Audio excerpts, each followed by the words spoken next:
আমার দেশ খেলবে না, পতাকাটা উঠবে না, আমার সোনার বাংলা, আমি তোমায় ভালোবাসি, এটা বললে তো শরীর লোম দাঁড়িয়ে যায়। এটা তো মিস করবো, অবশ্যই মিস করবো। যাদের মেধা আছে, সেটা সাকিব হোক, মাশরাফি হোক, তামিম হোক, সেটা যারই হোক, যার মেধা আছে সে যাতে জাতীয় দলে চান্স পায়। এর আগেও আমি বলেছি, মুস্তাফিজকে যখন শুনলাম মুস্তাফিজকে নিয়ে কথাবার্তা হচ্ছে, তখন আমি বলেছি যারা করে এরকম, যারা সংস্কৃতিকে রাজনীতির সাথে মিলিয়ে ফেলবে এবং রাজনীতির প্রভাব সংস্কৃতি ঢুকাবে, এতে সংস্কৃতি অনেক ক্ষতিগ্রস্ত হবে।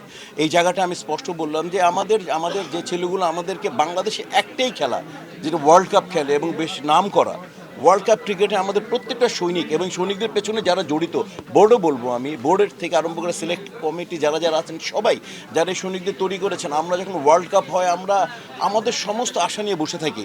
অতএব আমি মনে করি যে এটা একটা ভালো, এরকম অনেক খেলার সাথে যাতে রাজনীতি যুক্ত না হয়, যাদের মেধা আছে, সেটা সাকিব হোক, মাশরাফি হোক, তামিম হোক, সেটা যারই হোক, যার মেধা আছে সে যাতে জাতীয় দলে চান্স পায় এবং আমাদেরকে তার মেধাটা ছড়িয়ে বিশ্ব দরবারে আমাদের পতাকাটা উপরে তুলে ধরতে পারে। না, আমি তো প্লেয়ার, আমি তো জানো তো আমার প্লেয়ার হওয়ার কথা আছে। অবশ্যই আমি মিস করবো না আমার দেশকে, অবশ্যই মিস করবো। এখন হলো মনে করে যারা স্টেক হোল্ডার, ওনাদের উপর তো আর কথা বলা যায় না। ওনারা তো যারা দেশ চালান, তাদের উপর তো আর যারা নিয়মকানুন মানেন, ওরা নিশ্চয়ই কোনো চিন্তা করেছেন। কারণ যে যারা যেই কর্তৃপক্ষ, যেটা বিবিসি বলি বা ক্রিকেট কন্ট্রোল বোর্ড যারা বলি, যারা এটা সরকার যে সিদ্ধান্তটা নিয়েছে, তারা নিশ্চয়ই দেশের জন্য নিয়েছে।